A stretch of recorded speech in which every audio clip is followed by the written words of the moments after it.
हम्म। Hello बच्चों, good morning. मैं S के Dubey from my him secondary school.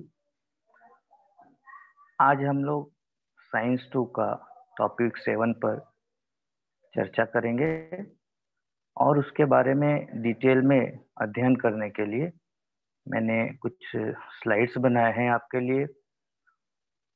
उसकी सहायता से उस टॉपिक को अच्छे से समझने की कोशिश करेंगे। देखते हैं।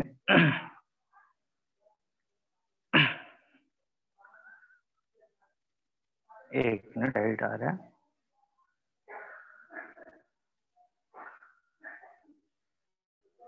इस पाठ में आप देखोगे तो एक मिनट, स्लाइड प्रिपेयर हो रहा है।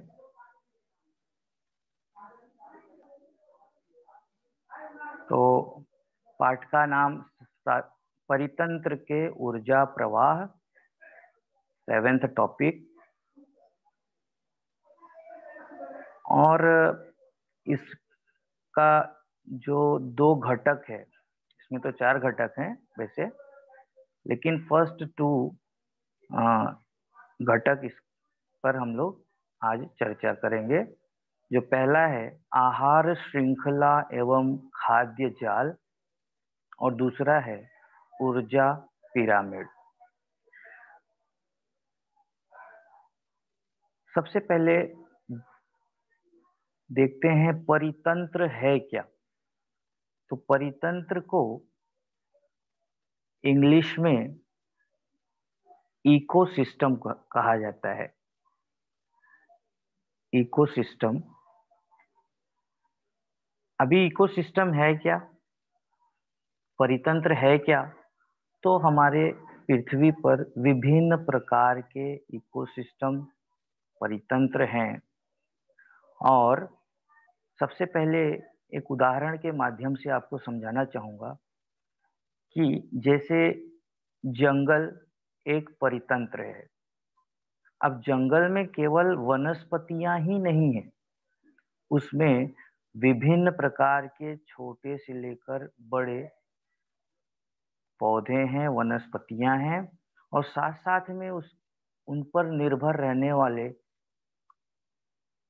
अलग अलग प्रकार के सजीव प्राणी भी हैं। जैसे घास को खाकर हिरन जिंदा रहती है, फिर हिरन को खाकर शेर, सिंह या अन्य प्राणी जिंदा रहते हैं। तो इस तरह से एक दूसरे पर निर्भर होते हैं और यह पूरा एक दूसरे पे डिपेंड होते हैं, और इनको मिलाकर ही एक परितंत्र बना। इसे ही इकोसिस्टम कहा जाता है इंग्लिश में। अब दूसरा पॉइंट देखोगे कि परितंत्र के विभिन्न प्रकार या घटक कौन से हैं। तो तीसरे क्वेश्चन में ही इसका आंसर है, परितंत्र के विभिन्न घटक जैविक और अजैविक घटक हैं। जैविक और अजैविक। अभी तीसरे पॉइंट में देखोगे आप, तो परितंत्र के जैविक तथा अजैविक घटकों की अंतर क्रियाएं किस पद्धति से घटित होते रहती हैं। अब जैविक अजैविक घटक जैसे प्राणी और वनस्पति, यह जैविक में आएगा। अजैविक में जैसे हवा है, पानी है, और भी बहुत सारे पदार्थ। तो जितने भी जैविक घटक हैं वह अजैविक घटकों के उन दोनों के बीच में लेन देन होता है। इसी को अंतर क्रियाएं कहते हैं। अब जैसे पानी को ग्रहण कर कोई पौधा या कोई वनस्पति ग्रो होता है, उसकी वृद्धि होती है। अब उस पौधे या वनस्पति का जो भोजन है वह पानी और हवा के माध्यम से प्रकाश संश्लेषण क्रिया के द्वारा बना लेते हैं। और हवा और पानी अजैविक घटक हो गया, और जो वह वनस्पति ग्रो हुआ उसको अन्य सजीव जैसे हिरन है, या मैंने और भी उदाहरण आप बता सकते हो, वह उस पर डिपेंड होता है, उसको ग्रहण करता है। फिर हिरण को खाने वाला अगला जीव। तो इस तरह से जैविक और अजैविक घटक एक दूसरे पर डिपेंड होते हैं और एक दूसरे पर अंतर क्रियाएं करके एक दूसरे पर निर्भर होते हैं। अगला पॉइंट देखते हैं, परितंत्र का ऊर्जा प्रवाह। यानी परितंत्र में किस तरह से ऊर्जा इकोसिस्टम में, एनर्जी फ्लो इन इकोसिस्टम, किस तरह से ऊर्जा का प्रवाह परितंत्र में होता है, इकोसिस्टम में होता है। आप पहले की कक्षाओं में पढ़ चुके होंगे कि पोषण पद्धति के अनुसार सजीवों का वर्गीकरण अलग अलग प्रकार से किया गया है। और उसमें यदि आप देखोगे तो सबसे पहला प्रकार है, टाइप है स्वयंपोषी। स्वयंपोषी को उत्पादक भी कहते हैं। तो यह सबसे पहला प्रकार का सजीव किसके आधार पर, पोषण पद्धति के आधार पर। एक एक का हम लोग डिटेल में उस पर चर्चा करेंगे। दूसरा देखेंगे परपोषी, जिसे भक्षक भी कहते हैं। तीसरा है मृतोपजीवी और चौथा है विघटक। तो इस तरह से 4 प्रकार के सजीव उनकी पोषण पद्धति के आधार पर वर्गीकृत किया गया है। अब इसमें सबसे पहला अगर आप ध्यान दोगे तो स्वयंपोषी, ऑलरेडी आप 9th में हो तो पहले की कक्षाओं में थोड़ा इसके बारे में जानकारी प्राप्त किए होंगे कि स्वयंपोषी अर्थात जो अपना भोजन स्वयं बना ले, खुद बना ले। तो सजीवों में जो स्वयंपोषी होते हैं, जो अपना भोजन स्वयं बना लेते हैं, वो कौन से हैं सजीव? आपको पता ही होगा, सभी वनस्पतियां, ज्यादातर जितनी भी वनस्पतियां हैं वे स्वयंपोषी होती हैं। वो अपना भोजन स्वयं बना लेती हैं। और पिछली की कक्षाओं में पढ़े होंगे, अपना भोजन किस क्रिया द्वारा बनाती हैं?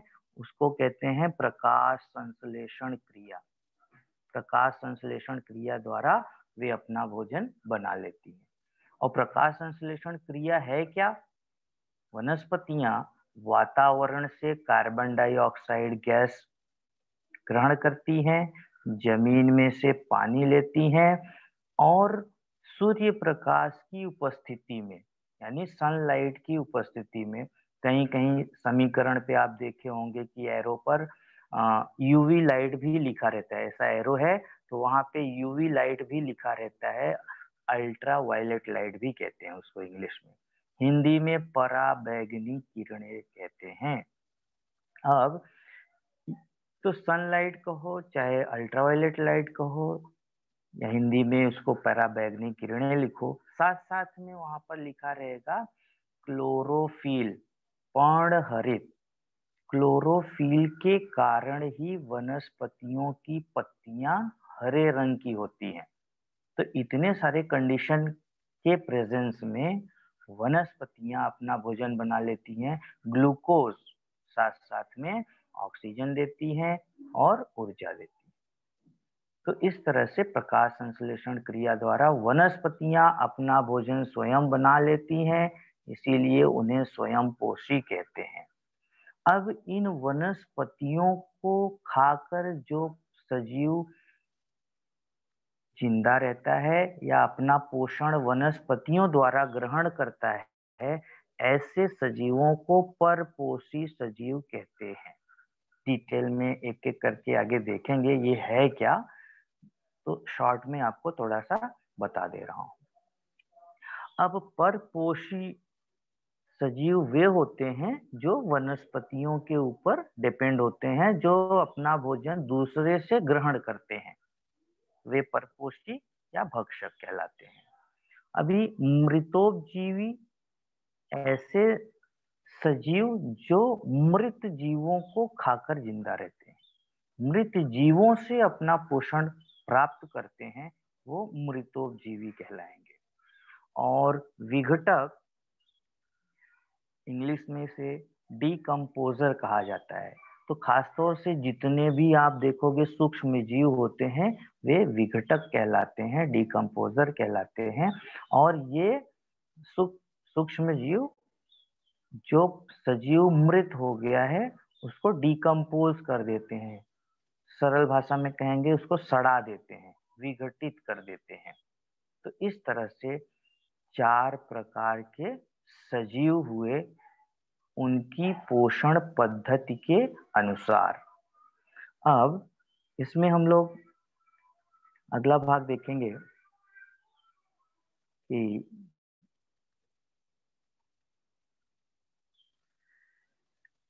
परिवेश के परितंत्र के विभिन्न भक्षक स्तर। तो अलग अलग भक्षक स्तर में परिवेश यानी परितंत्र इकोसिस्टम को विभाजित किया गया है, जिसमें आप देखोगे तो भक्षक स्तर 4 हैं। और सबसे पहला कहलाता है प्राथमिक भक्षक स्तर, दूसरा है द्वितीय भक्षक, तीसरा है कहलाता है सर्वोच्च भक्षक, और फोर्थ वन है सर्वभक्षी भक्षक। तो इस तरह से इकोसिस्टम में 4 तरह के भक्षक स्तर हैं, यानी वनस्पतियों यानी उत्पादक से अपना किस तरह से एनर्जी एक जगह से दूसरे सजीव में या दूसरे स्थान पर स्थानांतरित होती है। तो उनके आधार पर 4 तरह के भक्षक का वर्गीकरण किया गया है, क्लासिफिकेशन किया गया है। एक एक करके डिटेल में इनके बारे में जानकारी आपको दी जाएगी। तो देखोगे सबसे पहला है प्राथमिक भक्षक, जिसे शाकाहारी भी कहते हैं, और दूसरा है द्वितीय भक्षक, जिसे मांसाहारी भी कहा जाता है। अब शाकाहारी में देखोगे आप टिड्डा है, गिलहरी है, हाथी है, ये तो कुछ ही एग्जाम्पल है, और भी बहुत सारे। साथ साथ में आपको ये चित्र में देखिए कि यहाँ पे सबसे पहला गोट है, रैबिट है, खरगोश है, गाय है, हिरन है, और भी बहुत सारे अनगिनत असंख्य प्राणी हैं जो उत्पादक उत्पादक पहले तो आप सजीवों का वर्गीकरण पोषक के आधार पे देखें तो जो स्वयं पोषी है, स्वयं पोषी मोस्टली सभी वनस्पतियां हैं जो कि उत्पादक कहलाती है।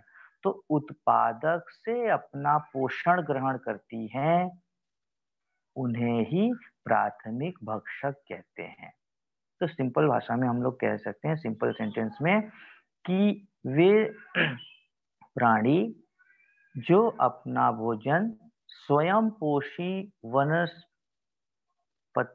द्वारा, या जिसे उत्पादक भी कहा जाता है, उत्पादक द्वारा ग्रहण करते हैं या उन पर निर्भर होते हैं, ऐसे सजीवों को प्राथमिक भक्षक के रूप में वर्गीकृत किया गया है। तो ये डायरेक्टली डिपेंड ऑन द उत्पादक।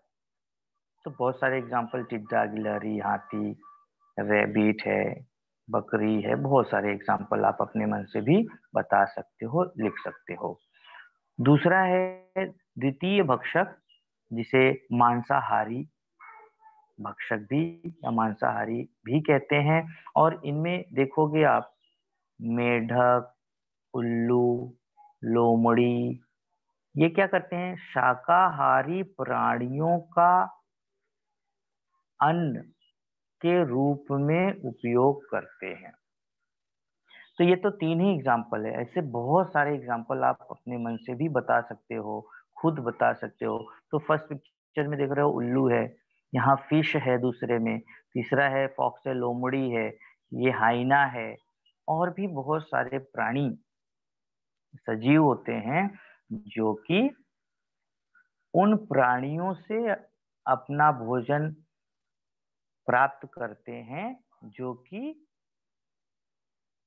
शाकाहारी होते हैं, जो कि उत्पादक पर डिपेंड होते हैं। उत्पादक अर्थात वनस्पतियां। तो सबसे पहला देखिए प्राथमिक। तो प्राथमिक जो कि शाकाहारी होते हैं, केवल घास फूस खा के रहते हैं, वनस्पतियों को खाकर जिंदा रहते हैं, तो वो प्राथमिक भक्षक हो गए। और प्राथमिक भक्षक को खाकर जो अपना अन्न भोजन प्राप्त करे, उन्हें द्वितीय भक्षक कहा जाता है, या उन्हें हम मांसाहारी भी कह सकते हैं। अगला देखेंगे तो तीसरा टाइप है सर्वोक्ष भक्षक, और चौथा है सर्वभक्षी, जिसको मिश्राहारी भी कहा जाता है। तो मिश्राहारी का मतलब है मिश्र, मिला हुआ, मिक्स्ड। तो उसको पहले सर्वोच्च भक्षक देख लेते हैं, फिर सर्वभक्षी पर चर्चा करेंगे। तो उदाहरण के रूप में आप देखोगे शेर, बाघ, ये शाकाहारी तथा मांसाहारी प्राणियों का भक्षण करते हैं। अन्य प्राणी इन्हें नहीं खा सकते। तो पिक्चर में भी आप देख पा रहे हो, सिंह है, बाघ है, वल्चर है। वल्चर मीन्स गिद्ध है। गिद्ध की ही कैटेगरी में और भी बहुत सारे पक्षी होते हैं इसी की कैटेगरी में, जैसे ईगल, बाज होता है, गरुड़ होता है। और यहाँ पे देखोगे शार्क फिश, मछली है। तो ये ऐसे प्राणी हैं जो कि शाकाहारी प्राणी, जैसे कि गाय है या हिरन है, या और भी जो प्राणी जो वनस्पतियों से अपना भोजन ग्रहण करते हैं, उनको खाकर ये अपना पोषण पूरा करते हैं। या फिर मांसाहारी, अब जैसे लोमड़ी है। अब लोमड़ी हिरन को या लोमड़ी खरगोश को खाती है, तो लोमड़ी मांसाहारी हो गई, लेकिन लोमड़ी को भी ये जानवर खा लेते हैं और उनसे अपना भोजन प्राप्त करते हैं। तो इस तरह से ये प्राणी जो शाकाहारी प्राणियों तथा मांसाहारी प्राणियों से अपना भोजन ग्रहण करते हों, प्राप्त करते हों, तो इन्हें सर्वोच्च भक्षक कहा जाता है। लेकिन ये ऐसे प्राणी होते हैं कि इन्हें और कोई अन्य प्राणी नहीं खा पाता। कभी आपने सुना है शेर को ये जानवर ने मार खाया, बाघ को ये जानवर पकड़ के उसका शिकार करके खा लिया? तो इस तरह से कभी ना सुनने को मिलता है ना देखने को, क्योंकि ये सर्वोच्च भक्षक की कैटेगरी में है, और ये शाकाहारी और मांसाहारी दोनों को खाकर अपना भोजन ग्रहण करते हैं। सर्वभक्षी मिश्राहारी, तो मिश्राहारी में जैसे मनुष्य है, भालू है, ये क्या करते हैं? ये वनस्पति जन्य पदार्थों, अभी वनस्पति जन्य पदार्थ का मतलब है वनस्पति से बने हुए अन्य पदार्थ। अब जैसे दाल, चावल, गेहूं, या जितने भी अदर ग्रेन्स हैं, अनाज है, अन्न है, उनसे विविध प्रकार के हम पकवान या भोजन बनाते हैं, तो वो वनस्पति जन्य पदार्थ कहलाएंगे। तो वनस्पतियों को या वनस्पति जन्य पदार्थों को तथा शाकाहारी मांसाहारी प्राणियों का भोजन के रूप में ग्रहण करते हो। अब शाकाहारी का मतलब जैसे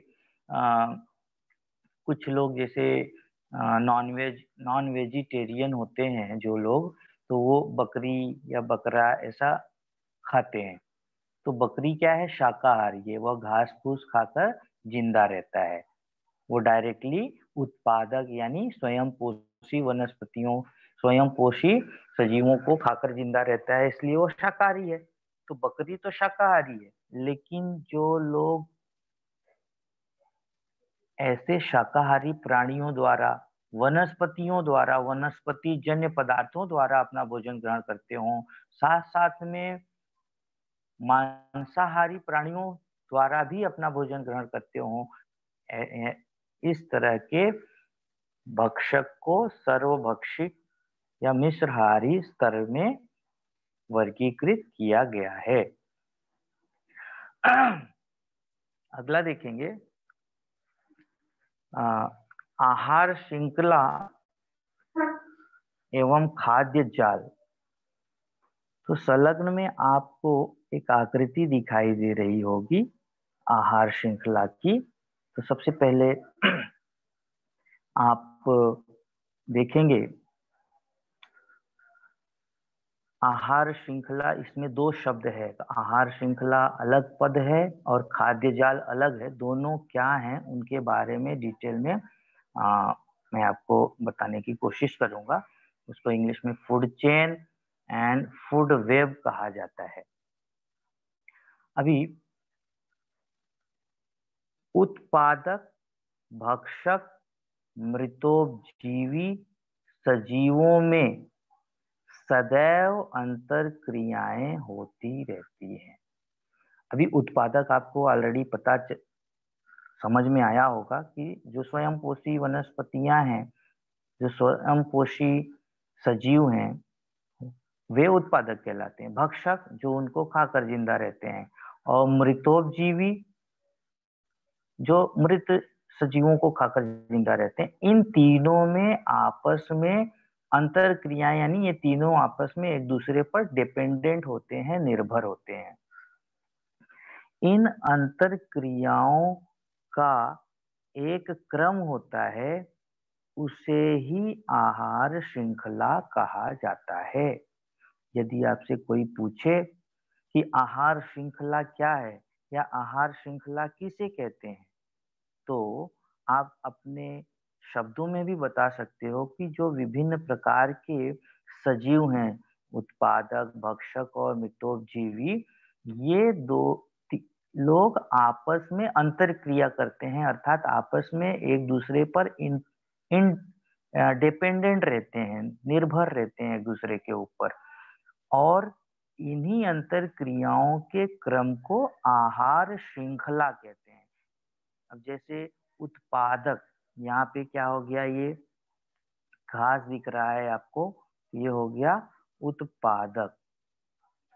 अब उत्पादक को कौन ग्रहण कर रहा है, आप देखकर आकृति में देखकर पता कर सकते हो कि कौन है, टिड्डा है।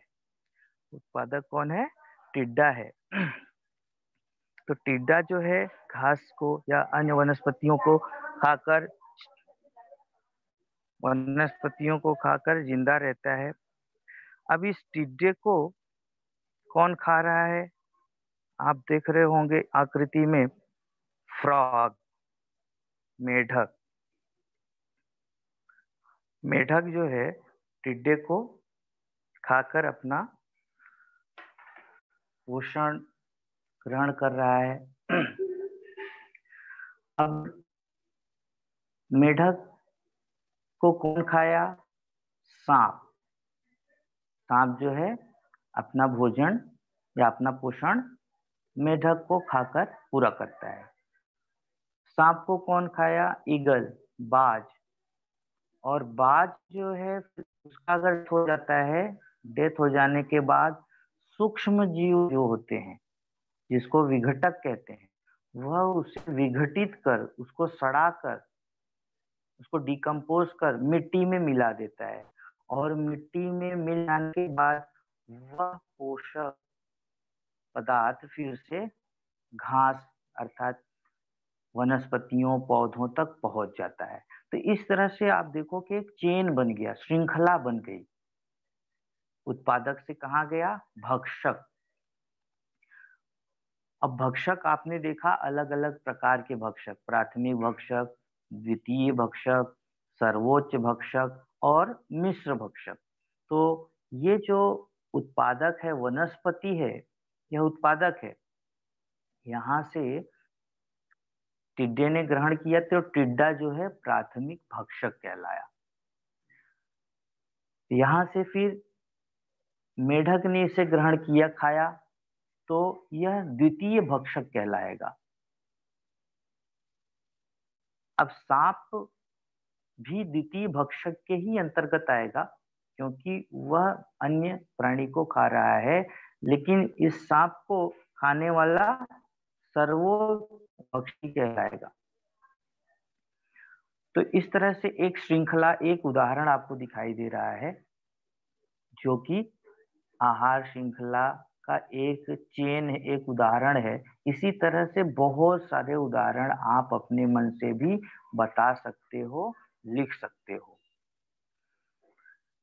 हर आहार श्रृंखला में ऐसी 4 या 5 से अधिक कड़ियां होती हैं। तो इस उदाहरण में यदि आप देखोगे तो मान लो पहली कड़ी ये उत्पादक है, दूसरा ये टिड्डा है, तीसरा ये फ्रॉग है, चौथा ये सांप है, पांचवा ये ईगल है। तो इस तरह से 4-5 सजीव मिलकर एक चेन बनाते हैं, श्रृंखला बनाते हैं।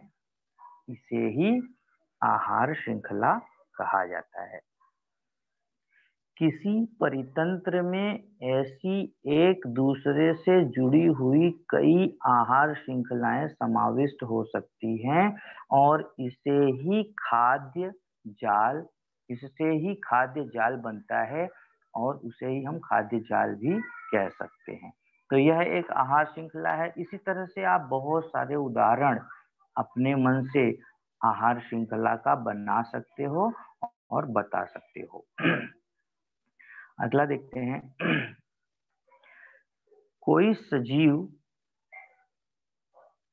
अन्य सजीवों का भक्ष्य होता है, जैसे कि कोई कीटक अनेक प्रकार की वनस्पतियों के पत्ते खाता है, परंतु वही कीटक मेढक, छिपकली, पक्षियों का भक्ष्य हो जाता है। भक्ष्य का मतलब है यहाँ पर भोजन हो जाता है उसका, या आहार बन जाता है। यह किसी आकृति की सहायता से दर्शाया जाए तो सीधी रेखा स्वरूप आहार श्रृंखला की जगह जटिल अनेक अनेक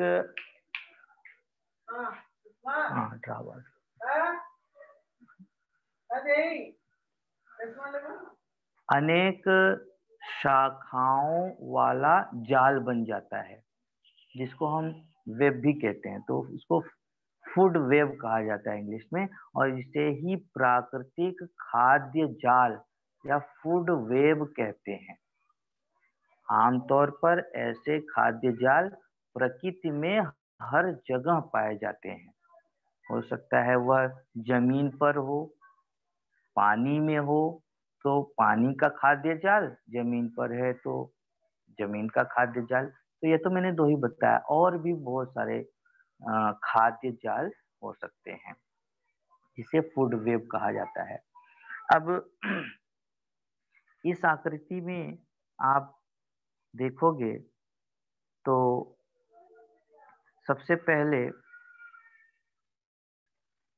यहाँ पर देख रहे होंगे तो यह एक बेरीज क्या है, वनस्पति है, पौधा है। इसे अलग अलग प्रकार के सजीव, जैसे कीटक हैं तो green fly, butterfly, grass Hooper, टिड्डा भी कहा जाता है उसे, ये लोग उसे खाकर अपना भोजन आहार प्राप्त करते हैं। अभी बटरफ्लाई को कौन ग्रहण किया? फ्रॉग ने। इस ग्रीन फ्लाई को कौन किया? लेडी बर्ड ने। फिर ड्रैगन फ्लाई को कौन खाया? फ्रॉग ने। फ्रॉग को किसने खाया? स्नेक ने। इस तरह से लेडी बर्ड ने, मस ने इसको ग्रहण किया। तो ये तो एक चेन हुआ। वहां से फिर वो कंटिन्यू होता है। स्नेक को किसने खाया? ईगल ने, बर्ड ने। बर्ड को किसने खाया? फॉक्स। रैबिट है, उसको रैबिट ने प्लांट को खाया, वनस्पतियों को, और रैबिट को किसने खाया? फॉक्स ने।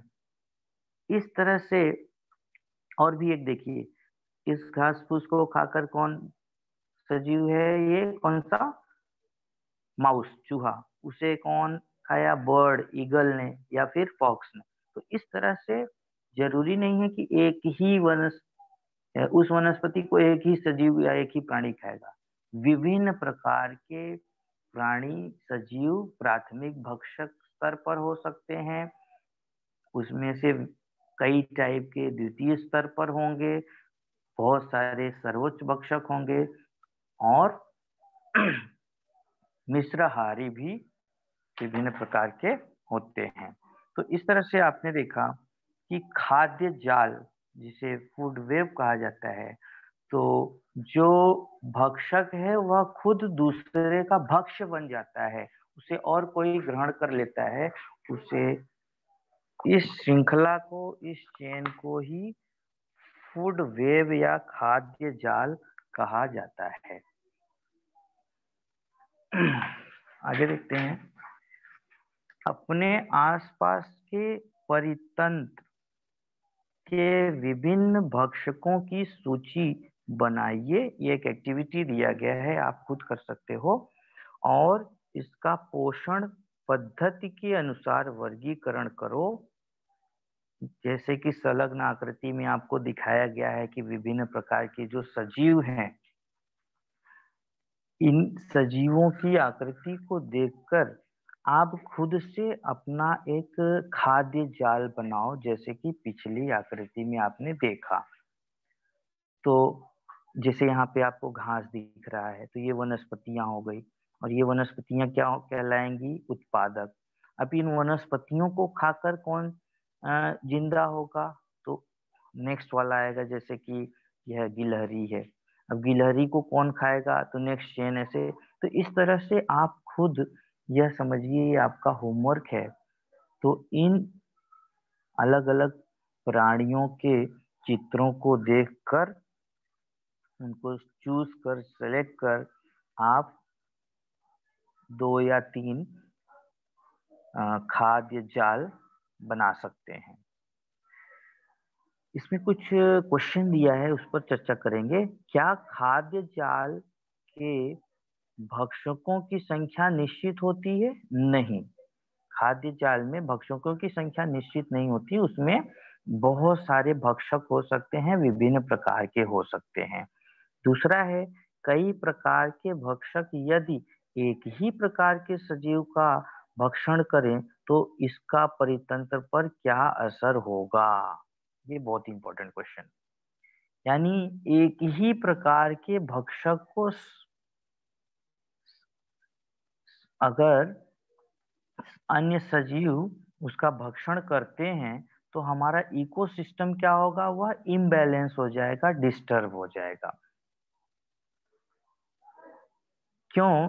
कि अगर यदि वह जिसका जो भक्ष्य बन गया है, जिसको सब ग्रहण कर ले रहे हैं, खा ले रहे हैं, जब उसकी संख्या कम हो जाएगी एकदम, तो जो भक्षण वाले हैं, तो अन्य दूसरे सजीव को अपना भक्ष्य बनाएंगे, और इस तरह से केवल एक ही प्रकार के भक्ष्य का भक्षण करना इकोसिस्टम पर बुरा असर डालता है। खाद्य जाल में संतुलन होने की आवश्यकता क्यों है? तो इस पे बहुत सारे आप उदाहरण बता सकते हो।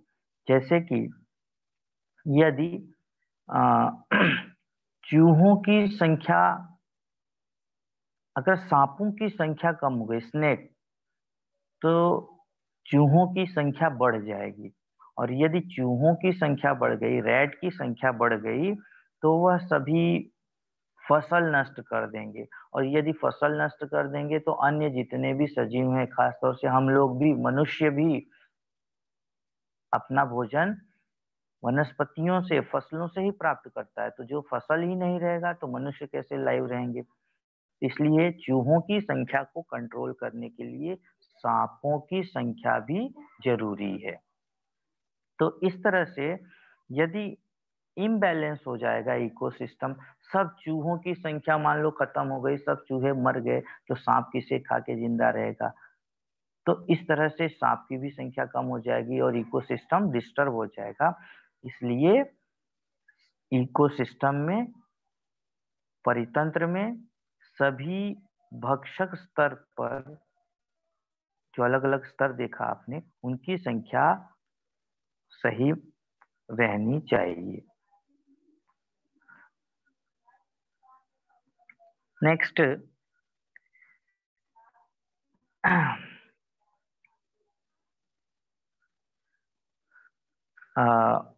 अगला भाग है ऊर्जा पिरामिड, जिसे एनर्जी पिरामिड भी हम कह सकते हैं। जैसे कि बहुत ही अच्छा इसमें बताया गया है कि घर पर भोजन करते समय एक आप बात का निरीक्षण करो कि जो थाली में परोसे हुए विभिन्न पदार्थ हैं, खाद्य पदार्थ हैं, अन्न पदार्थ है, या आहार श्रृंखला में कौन से स्तर के हैं, इसे पहचान कर हमें देखना है। तो जब हम खाना खाते हैं, थाली में खाना परोसा जाता है, तो उसमें देखोगे रोटी है, दाल, चावल, सब्जी, भाकरी, जो भी है, सब इक्वल क्वांटिटी में रहता है? नहीं, उसमें कुछ अधिक मात्रा में रहता है, कुछ कम मात्रा में रहता है। तो इस तरह से, और ये जो आपको पिरामिड दिखाया जा रहा है पोषण स्तर का, इस इसे देखकर समझकर आप खुद उसको अलग अलग स्तर में डिवाइड कर सकते हैं, जो आपको अ, खाने में डेली मिलता है। अभी पोषण का स्तर, जिसको ट्रॉफिक लेवल कहा जाता है, तो आहार श्रृंखला के प्रत्येक स्तर को पोषण स्तर कहते हैं। अभी जो भक्षक स्तर था, प्राथमिक, द्वितीय, सर्वोच्च, सर्वभक्षी, वो हर एक स्तर को पोषण स्तर कहा जाता है। अब जैसे देखोगे, सबसे पहला ये है उत्पादक, प्राथमिक स्तर हो गया, दूसरा, सॉरी, उत्पादक हो गया, ये प्राथमिक, द्वितीय, तृतीय लेवल का कहलाएगा। पोषण स्तर का अर्थ है अन्न प्राप्त करने का स्तर, यानी हर एक पोषण स्तर पर अलग अलग लेवल पे हम लोग अन्न ग्रहण करते हैं, अन्न प्राप्त करते हैं। आहार श्रृंखला में अन्न घटक और ऊर्जा का अनुपात निम्न स्तरीय उत्पादक से लेकर उच्च स्तरीय उत्पादक, सॉरी, उच्च स्तरीय भक्षक तक कम होते जाता है। यानी ये जो पहला स्तर है, यह निम्न स्तरीय कहलाएगा। तो उत्पादक जो है वह निम्न स्तरीय कहलाता है। यहाँ से अगले लेवल पे जाएंगे तो यह उच्च स्तरीय कहलाएगा, सेकेंड लेवल। इससे और ऊपर जाएंगे तो तृतीय लेवल और हायर, उच्च लेवल कहलाएगा, उच्च स्तर। और ये टॉप मोस्ट है, चौथा। तो जैसे डायग्राम देख के पता चल रहा है कि ये वाला हिस्सा ज्यादा है, तो वनस्पतियां जो हैं ज्यादा मात्रा में है, ज्यादा क्वांटिटी में है, और वहां से ज्यादा ऊर्जा मिलती है। अगले लेवल पे जाएंगे शाकाहारी। शाकाहारी जो है उत्पादक को, यानी वनस्पतियों को खाकर जिंदा रहते हैं, तो उसका देखेंगे पिरामिड में जो जगह घेरा हुआ है वह कम हो गया। तो जैसे जैसे ऊपर की तरफ जा रहे हैं, जो लेवल है अन्न स्तर, वह कम होते जा रहा है। अब शाकाहारी को खाकर कौन जिंदा रहता है? मांसाहारी। तो मांसाहारी देखोगे आप, और कम हो गया स्तर उसका, और लास्ट में सर्वोच्च भक्षी वो सबसे कम। तो इस ट्रायंगल में, इस पिरामिड में, एकदम जो बेस पेयर है, नीचे है, वह उत्पादक सबसे अधिक है और ज्यादा ऊर्जा प्रोवाइड करता है, और जैसे जैसे ऊपर जाएंगे हम, यह कम होते जाता है, और टॉप मोस्ट पे सबसे कम। नेक्स्ट है, यहाँ तो कुछ वैज्ञानिकों के बारे में जिन्होंने पिरामिड के बारे में बताया है। तो देखेंगे 1942 में लिंडमन नामक वैज्ञानिक ने आहार श्रृंखला और ऊर्जा वहन के बारे में डिटेल में बताया। तो ये वैज्ञानिक हैं लिंडमन।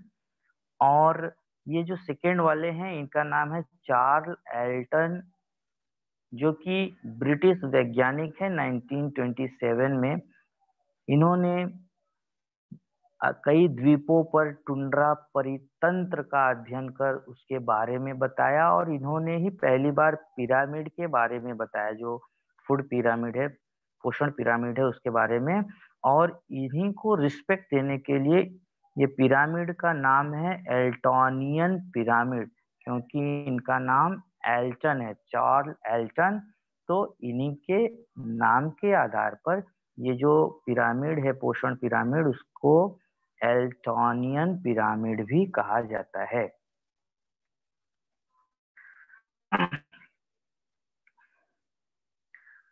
अगला है ऊर्जा पिरामिड।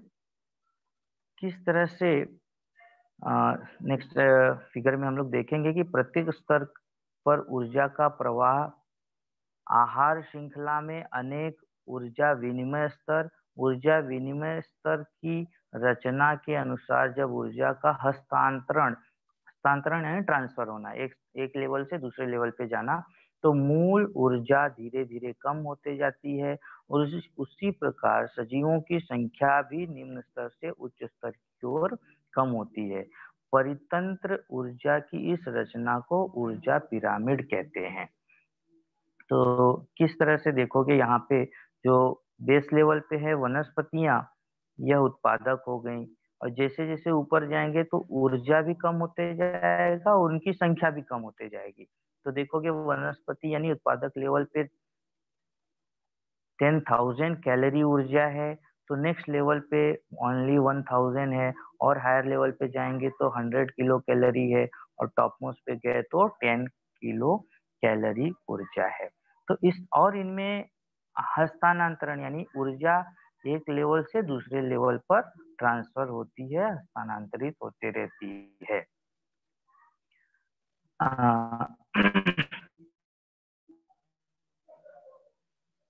इससे अब आपको ध्यान आया होगा कि सजीवों के विविध प्रकार के पोषण से तैयार होने वाले खाद्य जाल की ऊर्जा तथा अन्न पोषण द्रव्य परितंत्र प्रवाहित होता रहता है, और किसी भी परितंत्र की ऊर्जा का मुख्य स्रोत सूर्य है। यानी जैसे वनस्पतियों का विकास सूर्य की ऊर्जा से होता है। अगर सूर्य नहीं होते तो वनस्पतियां नहीं होती, वनस्पतियां नहीं होती तो प्राथमिक भक्षक नहीं होता, प्राथमिक भक्षक नहीं होता तो द्वितीय सर्वोच्च और सर्वभक्षी उनका जीवन होना पॉसिबल नहीं होता। तो इस तरह से सूर्य जो है ऊर्जा का मुख्य स्रोत है।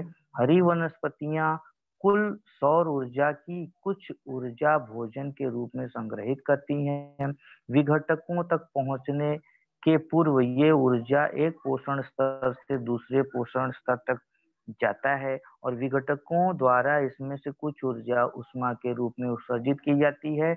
इसमें से कुछ ऊर्जा सूर्य की ओर, कुछ भी ऊर्जा सूर्य की ओर वापस नहीं की जाती।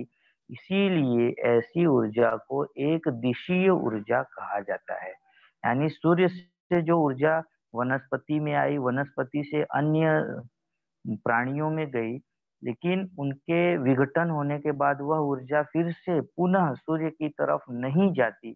इसीलिए ऐसी ऊर्जा को एक दिशीय ऊर्जा कहा जाता है।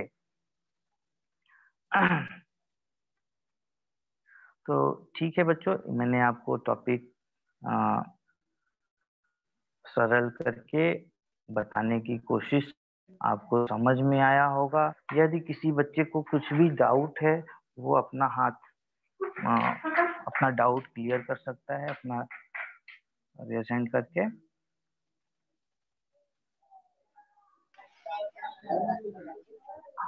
हाँ हाँ बच्चों, यस बेटा बोलो, क्या डाउट है? हाँ बेटा बोलो, क्या डाउट है? Hello hello. Good morning sir. हाँ गुड मॉर्निंग बेटा, बोलो क्या डाउट है? हेलो सर, आहार श्रृंखला किसे कहते हैं? हाँ, एक बार रिपीट करो बेटा, क्या बोले? आहार श्रृंखला किसे कहते हैं? आहार श्रृंखला बताया ना, जैसे कि उत्पादक वनस्पतियां क्या होती हैं, परपोषी होती हैं।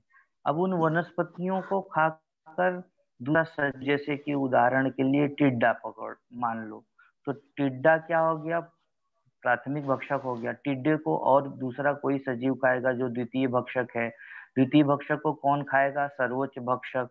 तो इस तरह से वह जो ऊर्जा है, आहार है, एक एक प्राणी से, एक सजीव से दूसरे सजीव को जाता है, इसे ही आहार श्रृंखला कहते हैं। थैंक और यू कुछ सर। डाउट था मेरा?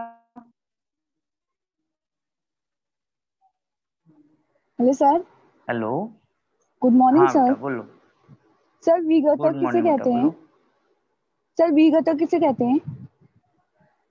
विघटन किसे विघटक, कहते हैं? विघटक, वेरी गुड।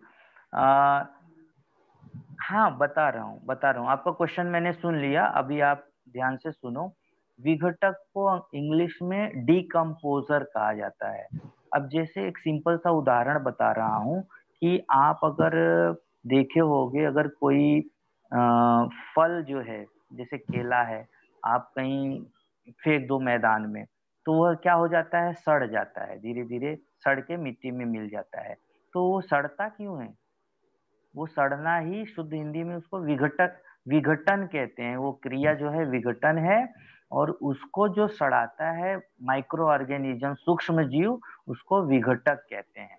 तो जितने भी बैक्टीरिया होते हैं, सूक्ष्म जीव होते हैं, वो विघटक कहलाते हैं, डीकम्पोजर कहा जाता है। और एक उदाहरण बताता हूँ, जैसे कोई प्राणी का डेथ हो गया, चाहे वो कोई भी प्राणी हो, छोटा चूहा हो चाहे बड़ा सा हाथी हो। आप लोग डिस्कवरी वगैरह में देखते होंगे कि कोई हिरन है या हाथी है, अगर मर जाता है तो धीरे धीरे वो सड़ के विघटित होकर मिट्टी में मिल जाता है। तो उसको सड़ाता कौन है? छोटे छोटे माइक्रो सुष्मित जी। ऑर्गेनिज्म होते हैं, सूक्ष्म जीव होते हैं। हाँ, जो हम अपनी आंखों से नहीं देख सकते, इतने छोटे होते हैं। तो वो उसको सड़ाकर फिर से मिट्टी में मिला देते हैं, तो उसे ही विघटक कहते हैं। थैंक यू और सर। कोई बेटा समझ में आया बेटा? हाँ हाँ, सर। और कोई बच्चा? और किस डाउट है सर बेटा? यस बोल। सर हाँ, कोई भी कौन सा जानवर शाकाहारी है इसमें से कोई भी क्या जा, क्या बोले? सर इसमें कोई भी जानवर शाकाहारी नहीं है क्या? जानवर। किसमें? जानवर यस। शाकाहारी है ना, गाय। गाय शाकाहारी है, हिरन शाकाहारी है, बकरी शाकाहारी है ना। वो घास फूस बस खा के जिंदा रहती। कभी आपने देखा गाय को किसी मांसाहारी जीव को खाते हुए, या बकरी यस को किसी मांसाहारी जीव? यस हाँ मेरी मॉम बोलो, गाय रखती है सिर्फ क्या इसके बोले? लिए। नहीं, क्या बोले, एक बार बोलो, क्या बोले बेटा? Hello hello. हाँ, और कोई पूछ सकता है? और किसी बच्चे को कुछ डाउट है? हाँ सर, क्या? हाँ बोलो बेटा बोलो। Morning sir. गुड मॉर्निंग बेटा बोलो। सर खाद्य जाल किसे कहते हैं? खाद्य दो है, देखो, एक आहार श्रृंखला है और एक खाद्य जाल है। वही अभी जैसे, जाल वाले सर। हाँ, वो आकृति में मैंने आपको दिखाया था ना, कैसे वनस्पति को बहुत सारे लोग खा रहे हैं। वनस्पति को केवल एक ही सजीव नहीं खाता, वनस्पति को टिड्डा भी खाता होगा, वनस्पति को चूहा भी खाता होगा। अब टिड्डे को कौन, चिड़िया भी खाती है, टिड्डे को फ्रॉग भी खाता होगा, है ना। तो हाँ सर। और ऐसे बहुत सारे उदाहरण है। अभी उस फ्रॉग को कौन खाएगा, स्नेक खाएगा। जरूरी नहीं है फ्रॉग को केवल स्नेक खाए, फ्रॉग को और भी तो कोई पक्षी खा सकता है। तो इस तरह के बहुत सारी आहार श्रृंखलाओं को मिलाकर एक वेब बनता है, जाल बन जाता है, उसे ही खाद्य जाल कहते हैं। Okay sir. समझ में आया बेटा? हाँ सर। हाँ, और कोई बच्चा? और कोई बच्चा? यस, अनु यादव, बोलो बेटा। सर सबसे बड़ा पारितंत्र कौन सा है? उदाहरण बताइए ना, सबसे बड़ा पारितंत्र का। सबसे बड़ा तो देखोगे एक्वेटिक ही होगा ना, जलीय, क्योंकि अपने अर्थ पर, पृथ्वी पर लगभग कितना 71% क्या है, वाटर है ना, बाकी बचा हुआ लैंड है। तो जब पानी ज्यादा है तो उसमें जो एनिमल होंगे तो बस मछलियां ही है, छोटी बड़ी बहुत प्रकार की मछलियां हैं। मछलियों के अलावा बहुत प्रकार के उसके अंदर वनस्पतियां भी हैं, बड़ी छोटी सब वनस्पतियां भी हैं, और भी विभिन्न प्रकार के सजीव हैं, प्राणी हैं, वनस्पति हैं। वो एक दूसरे पर डिपेंड होते हैं, निर्भर होते हैं, एक दूसरे से ऊर्जा भोजन ग्रहण करते हैं। तो एक्वेटिक ही जो है, एक्वेटिक यानी जलीय, समुद्रीय परितंत्र सबसे बड़ा होगा। और बेटा कोई? सबका डाउट क्लियर हो गया बेटा? सभी का डाउट क्लियर हो गया? ठीक है बेटा, तो डाउट सेशन भी मुझे लग रहा है कंप्लीट हो गया, और किसी को कुछ डाउट नहीं है? जो कुछ भी मान लीजिए आपको डाउट रहेगा तो नेक्स्ट टाइम पूछ सकते हैं। Thank you very much.